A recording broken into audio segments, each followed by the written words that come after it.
Iya, pemirsa masih bersama kami dalam Newsroom dan di segmen ini kami akan membahas terkait pengaruh polusi udara terhadap kecantikan perempuan. Dan sudah bersama saya ada Dr. Selvi, ini selaku dokter kecantikan. Selamat siang, Siang. Selamat datang di Jak TV. Dan juga ada Bapak Mustaqim Dahlan, ini selaku pemerhati lingkungan. Selamat siang Pak, selamat datang di Jak TV. Dan pemirsa, Jakarta didaulat sebagai kota dengan polusi udara terburuk di dunia. Setidaknya begitu menurut pantauan air visual. Dampak dari polusi udara ini memang tidak bisa dianggap sepele, apalagi indeks kualitas udara di Jakarta pagi tadi mencapai 174 yang dikategorikan tidak sehat. Dan selain itu juga masalah yang timbul dari efek udara yang tidak baik ini ada beberapa. Nah, saya ke Dokter Selvi dulu, Dok. Ini melihat bahwa kian hari Jakarta makin mendapat tempat dengan polusi udara terburuk. Ini efeknya apa sih, Dok, secara langsung kepada kulit atau kesehatan gitu, Dok? Oke, jadi kan selama ini kita mikir kalau kena polusi dampaknya cuma ke organ dalam, terutama paru ya. Nah kan kalau paru itu kan mungkin kita masih bisa tutupin. Terus tapi kalau kulit kita kan kulit itu organ besar ya, luas gitu.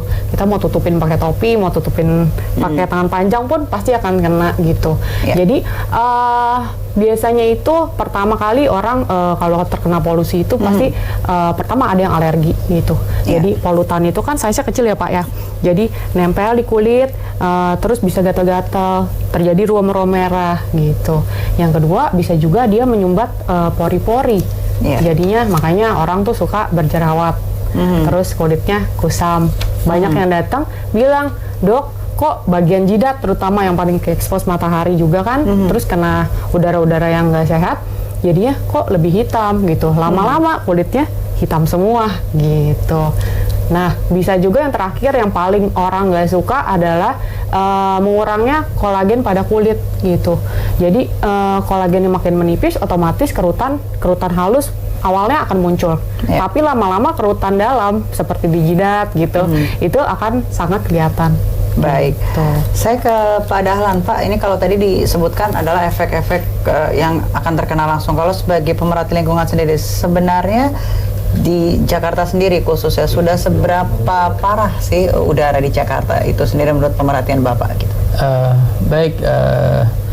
Kita tahu memang beberapa pekan yang lalu itu udara cukup ekstrim ya di DKI Jakarta, tapi sudah beberapa kali hujan, kemudian ditambah lagi kemarin ada mati lampu tuh, ya listrik mati, ya berkurang sih. Ya, lumayan banyak berkurangnya. Kemudian aktivitas juga kelihatannya sudah cukup berkurang, dan masyarakat juga sudah mulai sadar mengurangi aktivitas di luar ruang gitu kan. Dan ini sangat mempengaruhi. Nah, sebenarnya kalau kita mau mengatasi bersama-sama polusi udara ini ya pasti akan terus menurun. Ditambah lagi memang kalau masyarakatnya mau menggunakan moda transportasi publik ya, itu juga mempengaruhi. Tapi yang terpenting karena ini berkaitan dengan kesehatan ya, jadi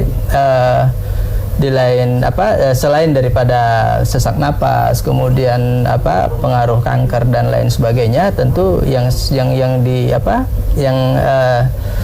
yang dikesampingkan ini malah bertentang kulit ya sebenarnya. Padahal itu sangat mempengaruhi apabila kalau kita terpapar matahari langsung. Nah, sebaiknya nih buat kaum wanita sebaiknya. Tapi semuanya juga boleh sana, nggak kaum wanita aja, kaum pria pun juga harus sebenarnya bisa untuk melindungi kulit begitu ya, Dok ya? Begitu. Dok, saya mau ke dokter dulu. Kalau sudah terkena paparan gitu, ini khususnya wanita dan mungkin pemirsa di rumah juga, apa sih tindakan yang nantinya bisa dilakukan begitu? Oke, jadi kalau kita kan nggak mungkin dong bisa menghilangkan polusi dalam sekejap gitu. Jadi yang kita mesti perhatikan adalah kita harus tahu tanda-tandanya apa aja nih pada kulit yang tadi saya sebutkan sebelumnya gitu. Yang kedua, cara mengatasinya ke depannya bagaimana gitu. Nah, cara mengatasi ininya setelah kulitnya itu terpapar polusi adalah ada dua. Satu berupa perawatan, satu lagi home care gitu. Jadi ini yang pertama bedanya itu adalah istilahnya kalau home care itu, kalau kita tanaman, home care itu adalah airnya. Jadi kita harus kasihin setiap hari kita minum. Kalau misalkan perawatan itu sebagai boosternya, sebagai pupuknya gitu pada tanaman. Jadi perawatannya itu macam-macam. Sekarang kan banyak yang banyak klinik-klinik di luar bisa berupa suntikan vitamin C. Jadi intinya harus memberikan antioksidan yang tinggi pada kulit gitu, berupa suntik vitamin C dan juga pembersihan pada wajah, dan juga bisa diberikan yang marak sekarang di masyarakat itu skin booster gitu. Jadi skin booster itu berupa vitamin dan antioksidan yang langsung disuntikan pada wajah gitu.